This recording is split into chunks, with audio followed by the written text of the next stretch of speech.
Hey everybody out there in RPG land, it's me Benito from Go RPGs, and we're going to do a Know Your Nerd. We haven't done one in a while. It's one of my favorite parts of the channel, and I really love getting a chance to talk to my friends who are nerds like me. So remember, if you want to see more really cool content, make sure that you are smashing I always get it wrong, the subscribe button down here in the corner, and that way we can keep bringing you super awesome content. And the more you guys subscribe, the less I have to beg you to push the subscribe button right down here. It's right there. Which isn't true. I'm going to bug you guys until the day I die. So anyway, that's how it works. I'm here with my really good friend Derrek Sammons. We were just talking. I never use his last name, so I tried to make sure I pronounced it correctly. Yes, you did. Spot on. Yeah. So why don't you tell everybody a little bit about you, just real quick, just a quick bio. I'm into music and video games and D&D and tabletop miniatures games and all sorts of fun nerd stuff. And your girlfriend, super nerdy too. Yes, cosplay stuff, art, all sorts of makeup skills like crazy. So she helps me with a lot of that costume work and things I do for stage shows and my face paints. And oh, nice. Yeah, we should say hi to Samantha. Hi, Samantha. What got you started? Like what, as far as role-playing games and Dungeons & Dragons, or maybe even some of your first video games, maybe got you started into that, but where did you start out? Well, I got a Nintendo when I was a little kid, and then I wanted a Sega, so we traded the Nintendo in for a Sega. I just dove kind of straight into video games when I was younger, and it was pretty cool. As growing up, I met some friends when I moved to Omaha that were into D&D. In fact, my buddy Adam, we would just basically hang out like, 8-year-olds and 9-year-olds and go outside and play pretend and right, yeah. be wizards and knights and do all sorts of fun stuff. And it's actually what got me into Dark Sun and Spelljammer and some of those old D&D stuff that his dad was into that he showed him. Oh, that's cool. We tried playing AD&D a little bit, but I'm pretty sure we had no idea what we were doing, and it didn't work out all that well. But it was fun. I really dove into D&D when I hit high school, when I met some friends who played, and we would walk to their house from school, and we'd play every Friday night after school.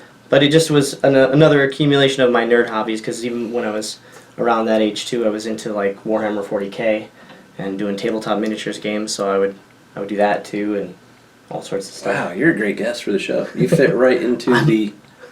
You're not even... a little bit of nerd. We're not trying to put a square peg in a round hole. We got the right peg for the right hole for this one. When you were playing all these games, like you said in high school when you really got into it, was it considered cool yet, or not cool? No, not at all. Not at all. I hung out with the weird nerds and the band geeks, and that's how we got into the D&D stuff. Like, that was... We started, when I really dove into D&D, was third edition, and then the 3.5 came out to errata that, and I don't play with that group, unfortunately, as much anymore, because some of them moved, and they're based online now, and I just don't have the time slot free to join them, but I'm still good friends with all those people. So did you try to hide your nerdiness, or did you just go for it? You didn't care? I didn't care. I mean, I wasn't a socialite at that point, or really much of a social butterfly even. So I've gotten a lot more outgoing since I got into college and beyond. So. Yeah, oh, that's cool. So you also DM. My first DM experience was 4th edition. I felt it was easy to get into with the DMing. I liked the way the combat system was easily calculated with the points, so I didn't have to think too hard on it. I just added up, made sure it had so many points, and made sure they had like different artillery or brutes, or that categorization they did for 4th edition, I thought was super easy as a DM to just pick up and throw a group together. Okay, so now let's say you have to pick. We got 5e now, which is awesome, and everybody and their dog can just play. Yeah. And then you had 4th. So which one would you rather? I mean, I liked 4th edition because it was fully fleshed out, but we're building to that point now. I think 5e is much easier to use though. Mm-hmm. Do you feel like Dungeons & Dragons it's not really a niche anymore? Like it's all over the world, everywhere. Do you like that or not like that? I like it because it makes it more accessible. I can talk to more people about it. I don't feel so weird. Yeah. but it's definitely become so big, especially with it being in the mainstream and Critical Role and all these actors are playing D&D and a lot of actors played D&D in the first place. Yeah, sounds people like kept it. it to themselves. Yeah, right. So let's talk about Critical Role. Yeah. When I first started watching it, I couldn't. I fucking hated it. Hated that show. They were so pretentious, and they're so look at me, and oh look how we're so funny, and blah blah blah. I could not, for the life of me, watch it. And finally, I had to sort of force myself.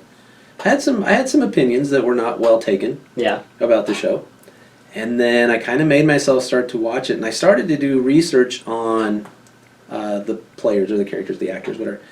On the show, and they are really interesting people when you look at their backgrounds and voice actors and the stuff that they've worked on. Ton. Once I did that, and I got to know the character, the actors, actors, I guess. Yeah. The actors. Then I started to appreciate the show, and then being a DM, I started to really pay attention to how Matt would DM, and I picked up a lot of things from there. And so now the show's grown on me, and I love it.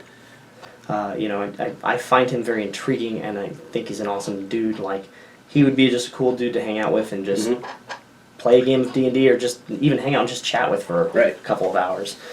All right, so the future is upon us. The year 2020 is in just a few days. Yeah. What does the future hold for you in the RPG world, do you think? I do want to start DMing. I really hope they come out with... Dark Sun's one of my favorite campaigns, so I hope they get that in 5th edition, and maybe even Spelljammer. They have hints towards it, so we'll see.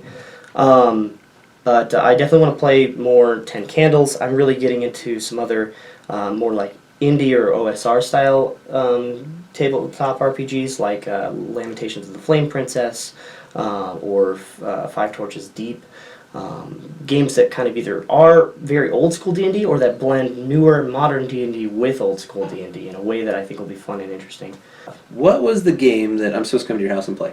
10 Candles. 10 Candles. When you said that, it just sparked me out. Yeah, 10 Candles is amazing. It's all story narrative. There's only dice rolls to figure out conflicts. You don't have all complicated rules. It's just straight up sit down with your friends, tell a spooky story, and you do it to this ritualistic, not quite, but like it feels that way, where you're lighting candles as you're playing, and then you're to build your characters, and then as you finish building your characters, all the candles are lit, dim the lights, you just go by candlelight, and then you start putting out candles as you go, and the end of the game, it just hits like a brick, because you start off the game by going through and building these characters, and then you'll go through and you'll record their last words, and at the end of the game, you play their last words, but the whole purpose of the game is to go through this narrative of a horror tragedy. Everybody dies, and you know that from the beginning, but you got to play them like they've got hope. I got you. Yeah. So, and it's super good. So everybody knows who watches or knows anything about Know Your Nerd is every nerd gets 3 questions. Here we go. Are you ready? Yeah. Number 1. What is the nerdiest thing you've ever done that no one knows about?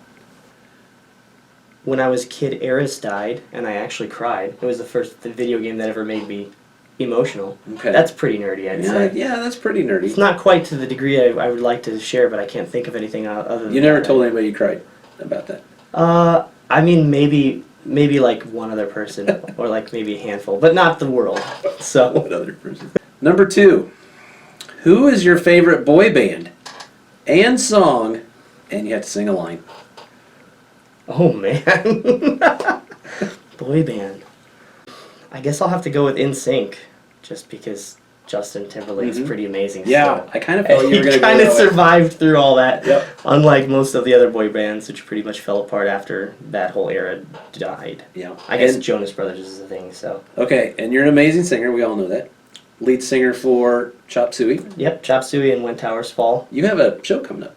Yeah, February 8th. We're going to be playing at the Waiting Room. And Yeah, then I'm cool. playing in Woolies in Des Moines on the 23rd, 24th of March. Sometime in March. I can't remember the exact date. No, I don't remember the day. Yeah, well, look it up because those shows are a blast. I have so much fun. Yeah, System of a Down tribute, and we do a lot to get right in with it and make it real tight for the feel of System, and that's one of the things that I really am going to be actually cracking down on here soon is getting my regimen of like practicing a couple times a week beyond the practice days that we have as a band, and Probably exercising because I need to give myself a better stamina. It's so good. I love coming to watch you guys. Yeah. So yeah, you have to sing a line from the song. Oh shoot. So it was favorite boy band and song, and you had to sing a line. I don't wanna be a fool in this game for two. I don't remember. Nice. I'll stop there. That's good enough. That was awesome. I think that's enough. That was really good. I kind of got goosebumps. Getting on the spot is weird for me. Look. Like I'm not even joking. I got goosebumps. That's awesome. That's funny. Okay, ready for your last question? Yeah, I think so. We'll see if I can make it. Let's get this shit over with. Okay. Okay, last one. This is kind of serious. Okay. Did you ever get your ass kicked as a kid in school? Or, if that didn't happen, did you ever kick somebody's ass when you were in school? I definitely got my ass kicked when I was a kid in school. Yeah? Yeah. Yeah, we were walking home from school on a snowy day, and some kids jumped us and snowed our faces, just like slammed snow in our faces. And I don't even know why they did it too. Like, they were like nerds. fine after that, and it was just weird. It was like they just felt like being jerks. They knew you were playing Dungeons and Dragons. I don't know.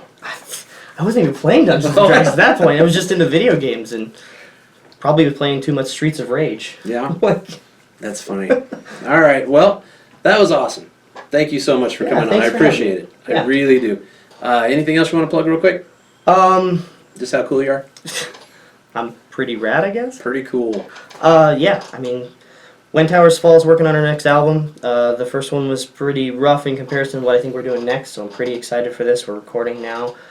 Chop Suey's been doing some really great things, so we're going to be getting out, hopefully spreading out further across the region. We're looking at Denver and Kansas and, that's awesome. and South Dakota and Chicago, so we're going to make it pretty far. We'll be doing a lot more. I think based on your singing skills that you just busted out, We'll see. you're going to be very successful. Thanks. Appreciate it. All right, so everybody in RPG land, thanks for tuning into the show. Really appreciate it. Make sure you hit this thing right here that says subscribe, and we'll bring you some more cool, rad content. All right, thanks for being on the show. Thanks. We'll see ya.